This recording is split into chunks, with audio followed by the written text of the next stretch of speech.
One of the greatest fast bowlers of a generation. He's taken a remarkable 517 test wickets, putting him 7th on the all-time list. But he's also a Nottingham boy and a Forest fan and a top bloke to boot. True. It's Stuart Broad. Stuart, good morning and welcome. Good morning. How are you guys? Yeah, very well. Good, mate. Very good indeed. How are you doing? Cricket is on. You're involved, watching. I'm great. Yeah, I don't feel too sorry for us in the cold weather. You know, in November, December, we're often in Australia and South Africa playing cricket. Yes, you are, and you will be.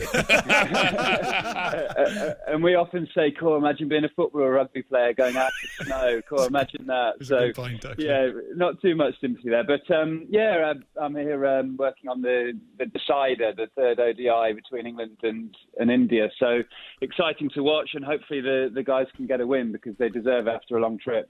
It's been particularly, I guess, if we take it from the sort of like the limited overs cricket of the ODI as well, and where it looked like it was going to become very predictable: win the toss, win the game, choose when you bat. Then that flipped round a little bit. Then we see a tremendous, the easy win last time out in the ODIs. Are you surprised about the way that the dynamic of this particular series between these two teams? I'm not surprised in the dynamic, in the fact that both series, both the T20 and the ODI, have gone down to a decider, because, in my opinion, they're the best two white ball teams in the world, and probably of this generation. You know, they've got players of India like Virat Kohli and Rohit Sharma, Hardik Pandya, and England have got Ben Stokes, Johnny Bairstow, Jason Roy, Josh Butley. They're brilliant players that we've got to enjoy while they're playing, because they're players that in 10, 15 years' time will be going, wow, weren't we lucky to watch these guys play? So, I'm not surprised that it's been a really close series, particularly, England are a brilliant side and won the World Cup, but it was in England. I think going to India is a much more difficult task. But these guys have gained experience at the IPL and tournaments like that's levelled the playing field in India a little bit. So, I'm hoping as an England fan for an England win, but I just think, the style of cricket's been so enjoyable to watch. Very true. Yes. Very true. India are coming this summer, Stuart, and also the Ashes are starting in December. How much of an eye have you got on that? Because I know that's a massive event for any England player and team. Yeah, it's huge, and it's one of those things you try not to look too far ahead. I think as sports people, it's a dangerous place when you start looking too far ahead. You go, I'd like to be in great condition come the start of the Ashes, whereas actually you have to take care of the next week and the next month in your career. So it is exciting, and what I'm looking forward to, particularly as an England team, up until going to India, where conditions were so different for us. We're building a platform and a style of play that I believe can win in Australia. Big first innings runs, creating pressure that can take 20 wickets in a test match. But, India coming to England, it's going to be huge. We know what a talented side India are. We know how good we are in our own conditions. And for me personally, the first test being at Trent Bridge, my home, that's something that's so exciting for me. I've not been able to play a huge amount of cricket there over the past 2 years due to fixtures and COVID bubbles and all that. So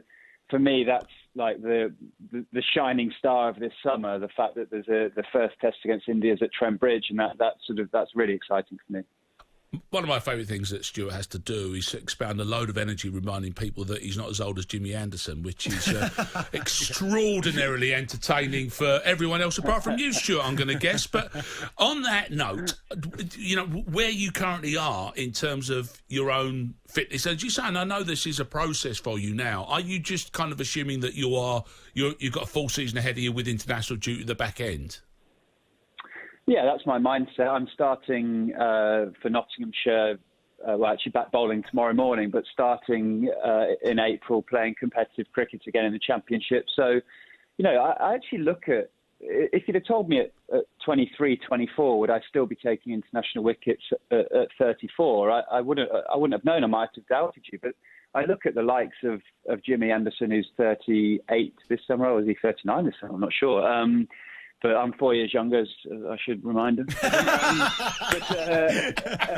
I look at the likes of Tom Brady, Zlatan Ibrahimovic, some really inspirational older sports people at the minute that give a lot of encouragement, because actually with sports science and how the game's got more professional, the body can take a lot more at an older age, and actually being able to perform at the top level, a lot is in the mind. So you've got the experience and the know-how, and you really trust your game.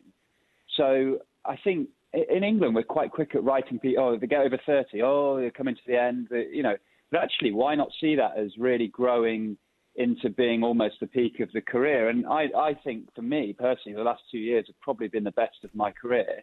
Jimmy, I look at him, the last 3 or 4 years have probably been the best of his. So why can't I try and follow how these players have played till they're older and kept performing? And that's the great aim for me, because it will always push me to get fitter, it'll push me to get better, push me to get into the teams and be competitive, which, if I'm doing that, will hopefully help England win games. So, yeah, I get a lot of inspiration from watching different sports people around the world. I mean, look at Lee Westwood, Nottingham lad. I always follow him.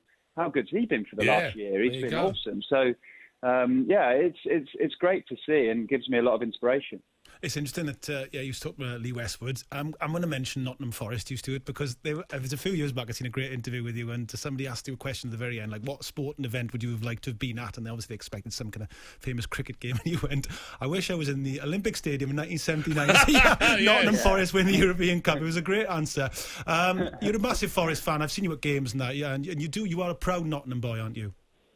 I am, yeah. I mean, I love everything about Nottingham. I feel like it's the sporting capital. I think I've got blinkers on there, but we've got that bridge. Exactly. What a nerve centre that is around there, isn't it? Amazing. Around Trent Bridge itself. It's amazing. Yeah, it's awesome, and I feel obviously a big part of it playing for Nottinghamshire. And you see Nottingham Panthers fans around the ground, and Notts County, Nottingham Forest fans. So, yeah, there's a real connection there with Nottingham sport, and it's been hard not being able to go to any games for everyone, hasn't it? But I don't think we've missed a huge amount down at the City Ground this year. But I have a lot of faith that Chris Hughton's our guy. I think we need to back him for a period of time, and I've got a feeling he could be the guy that takes us up through the playoffs with a Derby Forest playoff final. Oh, get in! Fantasy football, eh? A few sleepless nights either side of the A52 before that one, wouldn't there? Exciting. But I suppose, though, Stu, from your own point of view, is the next cab off the rank, though, is you're going to get the golf bats out, isn't it? Aren't you allowed out as of Monday to play golf? I think you are. Yes, yeah. It's been a he says with relish. So, yeah, I'm actually. I think I've got a 2:30 tea time after training tomorrow. So yeah, very excited about that. But yeah, actually, the greatest thing you miss about golf is just talking to your friends, isn't it? I know, I mean, I'm an okay golfer, but I still duff it, slice it, hook it, and I don't know why. But the greatest thing is you get 3 hours without your mobile phone, and you get to talk to your friends, which is probably the greatest thing we've missed over the past year, really. God, that's I hadn't thought about that. Perhaps you start taking Zoom calls on the 7th tee. No one wants that. Just a bit of a break for it. Well, listen, Stuart, it's been fantastic. Thanks for coming on. Fun. Good luck this summer and with everything else. Like I say, you just seem to be getting better and better. And good luck with everything. No, thanks, guys. Unless we forget as well, Stu, that we can also perhaps come and sidle up to you against the bar in your boozer, can't we? At one point soon. You can, the tap and run. Yeah, you're more than welcome anytime. I'll give you 1% off. Hey! We cracked it. Top man. Thanks, Stuart. Thanks for joining us, mate.